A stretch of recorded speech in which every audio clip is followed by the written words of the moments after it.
Okay, today I'm going to show you how to make banana bread. I'm going to show you my banana bread recipe. First thing you want to do is take your bread pan, put some parchment paper in it, enough that you can lift the bread out when it's done.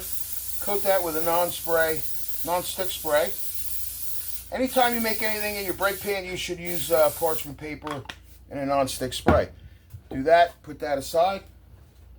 Then in a bowl, you're going to combine 2 cups of flour, 1 teaspoon of baking soda, 1/4 teaspoon of salt. I have all that together right there. Put that there. 1/4 cup of milk. 1 cup of organic granulated sugar. 2 large eggs. I use pasture-raised eggs.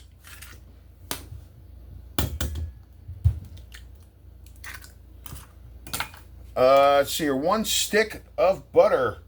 It's unsalted butter. I use the Kerry Gold unsalted butter. It's an Irish butter. It's very good.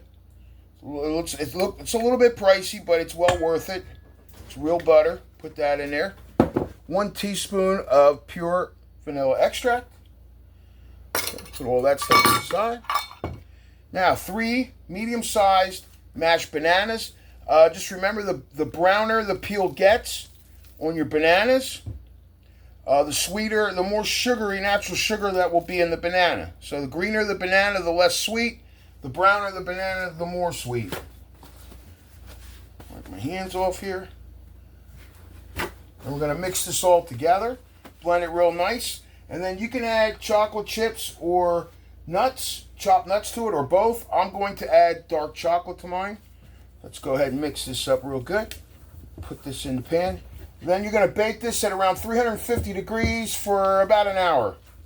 You want to let it go for an hour because that way you know the whole inside's cooked properly. You got everything in here, right? Yep. Yeah, I didn't forget nothing. Okay. Sometimes I wonder if I forget something, so I'm just checking my list. I keep all my recipes written down, even though I make them all the time. I've been making this stuff for years. It's always good to have your recipe next to you so you can refer to your notes and make sure you didn't forget something and you got the measurements right. You know. Okay, now we got that mixed up. Let's add these chocolate chips.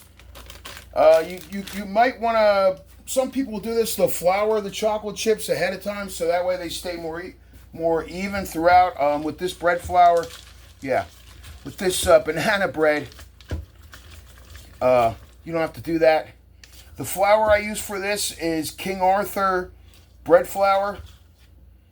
That's what I use. There's 2 cups of that. Okay, now we bring our pan back in here. Fill this up.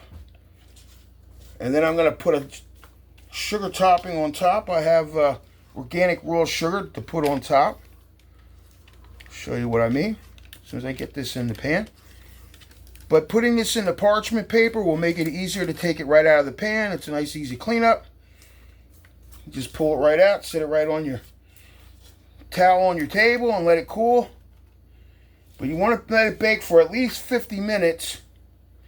I say an hour so that way it's cooked through. You want to keep an eye on the top. You know, you want it golden brown, but you don't want it burnt. So, depending on how your stove works. I have a gas stove. Spread this out evenly. Okay. You get the sugar.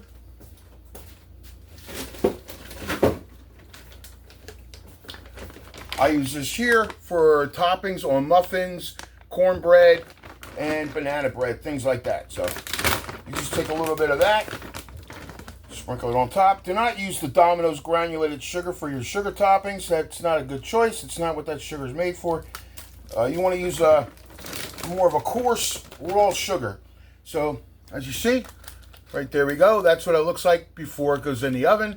And in an hour, we'll see what that looks like. Okay, it's an hour later. Here is the bread fresh out of the oven.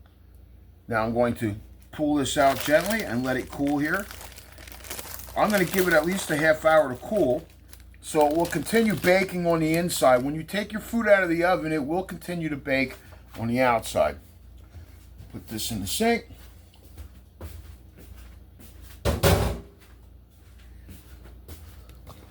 And there you go, voila.